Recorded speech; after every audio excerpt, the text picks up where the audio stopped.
Hello students, आज हम इस वीडियो में बात करेंगे एक्सरसाइज 5.2 के बारे में।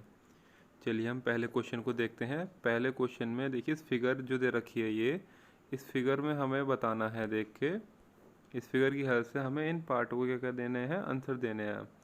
ठीक, तो पहले क्वेश्चन में ये कह रहा है कि state the property that used in each of the following statements, यानी हमें ये बताना है कि जो पार्ट्स हैं इनके अंदर कौन सी प्रॉपर्टी यूज़ हो रही है। तो पहला पार्ट है हमारा, if A parallel to B, it means अगर ए और बी क्या है, पैरेलल लाइंस हैं, then angle 1 equal to angle 5। तो क्या एंगल 1 एंगल 5 के इक्वल होगा? यस होगा। और ये कौन से एंगल होंगे? ये होंगे करस्पॉन्डिंग एंगल्स। तो आप लिखोगे yes angle 1 equal to angle 5 because they are corresponding angles. Clear. Next, if angle 4 equal to angle 6 then A parallel to B. अब देखिए के अंदर क्या कह रहा है इन्होंने कि अगर एंगल 4 इक्वल टू एंगल 6 है, अगर 4 6 के इक्वल है तो क्या ए पैरेलल होगा बी के? तो देखिए 4 एंगल कौन सा है आपका, ये है, और 6 एंगल कौन सा है आपका, ये है आपका। तो ये दोनों अगर इक्वल हों तो ये दोनों क्या पैरेलल होंगे? तो देखिए किस कंडीशन में होता है, ये होता है हमारा अल्टरनेटिव इंटीरियर एंगल्स के अंदर। कैसे? अल्टरनेटिव इंटीरियर क्या होते हैं कि अगर आपका ये एंगल इस वाले एंगल के इक्वल है, ठीक है, यानी अगर मैं इसको 1 दे दूं और इसको मैं 2 दे दूं, अगर 1 2 के इक्वल है तो क्या होता है कि ये जो लाइन है हमारी, जैसे मैंने इसको L दे दिया, इसको मैंने दे दिया M, तो हमारी L पैरेलल हो जाएगी M के। सेम इसका अपोजिट, अगर L पैरेलल है M के तो एंगल 1 किसके इक्वल होगा, एंगल 2 के इक्वल होगा। तो ये क्या होते हैं, हमारे अल्टरनेटिव इंटीरियर एंगल कहलाए जाते हैं। ठीक है, तो इसलिए हम इसमें क्या लिख देंगे कि angle 4 equal to angle 6 then A parallel to B because they have alternative interior angles. Clear. अब इन्होंने पूछा है if angle 4 plus angle 5 equal to 180 degree, क्या और 4 और 5 को मिला के 180 डिग्री बनता है? तो 4 और 5 कौन सा एंगल है, यानी angle on the same side of the transversal line. Yes, इन दोनों का सम क्या होगा, 180 डिग्री ही होगा। ठीक है, then A parallel to B, तो क्या ए पैरेलल बी के होगा? यस होगा, क्योंकि ये क्या हो गए, 180 डिग्री हो गए, यानी angles on the same transversal line हो गए, इसलिए ए के पैरेलल होगा बी के। क्लियर। चलिए आगे चलते हैं। अब हम बात करते हैं क्वेश्चन नंबर 2 की। इन एडजॉइंट फिगर आइडेंटिफाई, यानी जो ये फिगर दे रखी है हमारी, ये फिगर जो दे रखी है इसमें हमें क्या आइडेंटिफाई करना है, the pair of corresponding angles, यानी करस्पॉन्डिंग एंगल के पेयर। तो मैंने क्या बताया था, करस्पॉन्डिंग एंगल कौन से होते हैं, एक छोड़ के एक, यानी एंगल 1 किसके इक्वल होगा, आप इसको छोड़ दीजिए तो सॉरी आप इसको 2 को छोड़ दीजिए तो किसके इक्वल होगा, 5 के इक्वल हो जाएगा। ठीक है, तो एंगल 1 इक्वल टू एंगल 5। इस तरीके से एंगल 2 किसके इक्वल हो जाएगा, एंगल 6 के इक्वल हो जाएगा। तो एंगल 4 किसके इक्वल हो जाएगा, एंगल 8 के, और एंगल 3 किसके इक्वल हो जाएगा, एंगल 7 के। ठीक है, तो इसमें आ जाएगा आंसर इसका angle 1 and angle 5 comma angle 2 and angle 6 comma angle 4 and angle 8 comma, ठीक है, और एंगल 3 एंड एंगल 7। ठीक है, कितने हो गए हमारे, 1 2 3 4 5 6 7 8। ठीक है, तो हमारे 8 ही एंगल होते हैं, तो सारे हमारे आ चुके हैं करस्पॉन्डिंग एंगल्स के अंदर। अगला है the pair of alternative interior angles का। तो मैंने बताया थे इंटीरियर एंगल कौन से हो जाएंगे हमारे, 3 एंड 5, और दूसरा कौन सा हो जाएगा, 2 and 8। Clear. A pair of interior angle on the same transversal line, यानी ऐसे एंगल्स जो ट्रांसवर्सल लाइन के सेम साइड में हो, ठीक है, और वो इंटीरियर भी हो, तो कौन कौन से हो जाएंगे, देखिए एंगल 3 एंड एंगल 8।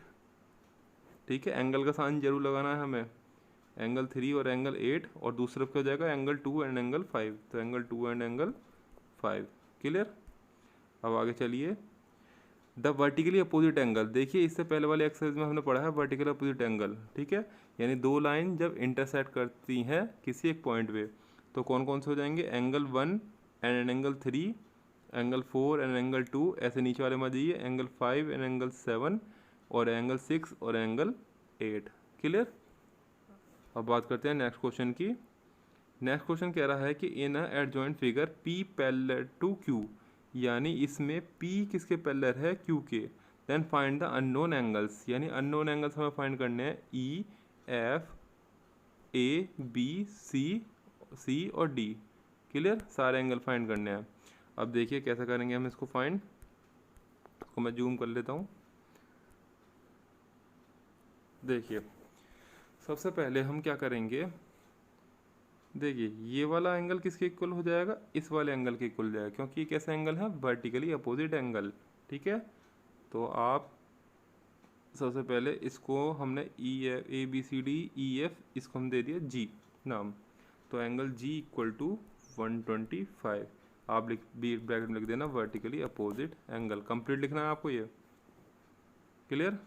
इसके बाद देखिए हमारा ई और क्या है, ई और एफ क्या है हमारा, ई और एफ ये भी क्या है हमारे वर्टिकली अपोजिट एंगल्स हैं। क्लियर। तो यानी अगर हमें मुझको ई मिल जाता है या एफ मिल जाता है तो दूसरा उसके क्या हो जाएगा, इक्वल हो जाएगा। तो देखिए angle E plus 125 equal to 180 degree, यानी ये क्या है, लीनियर पेयर एंगल है। क्लियर। तो यहाँ से हम एंगल ई कैसे निकालेंगे, ई निकाल लेंगे 180 डिग्री माइनस 125 डिग्री, तो ये कितना हो जाएगा 55 डिग्री। क्लियर। तो ये मेरा ई आ गया 55 डिग्री। अब ई किसके इक्वल होगा, एफ के, यानी angle F equal to angle E equal to 55 degree, क्या हो जाएगा, वर्टिकली अपोजिट एंगल। क्लियर। तो हमें ई और एफ मिल गए। अब हम बात करेंगे ए बी सी डी की।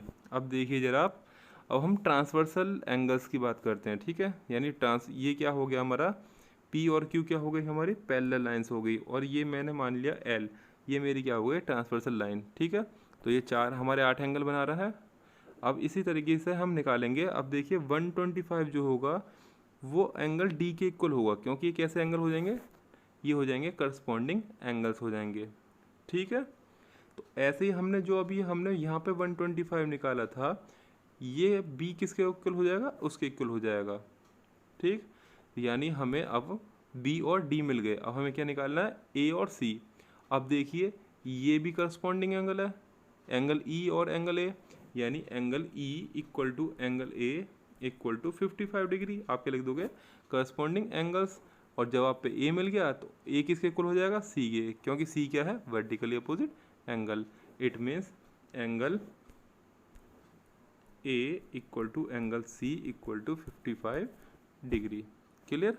यानी केवल हमने इसमें वर्टिकली अपोजिट एंगल, और हमने लीनियर पेयर एंगल, और हमने करस्पॉन्डिंग एंगल का हेल्प से हमने सारे अननोन जो थे वो हमने इसमें निकाल लिए हैं। क्लियर।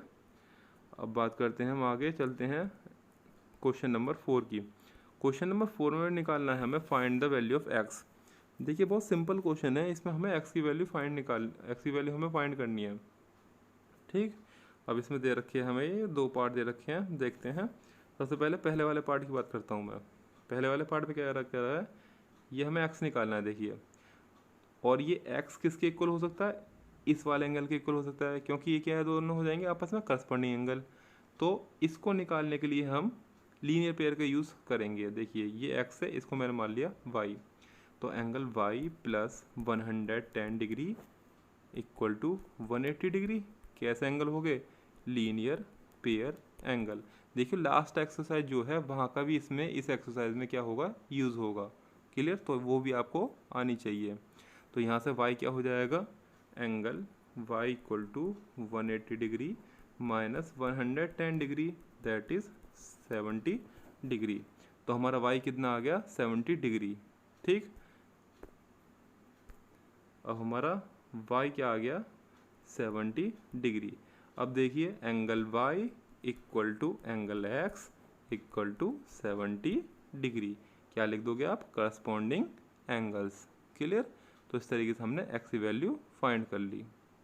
ठीक, अब बात करते हैं हम सेकंड वाले पार्ट में। सेकंड वाले पार्ट में क्या कह रहा है, सेकंड वाले पार्ट में हमें एक्स की वैल्यू निकलवा रहा है।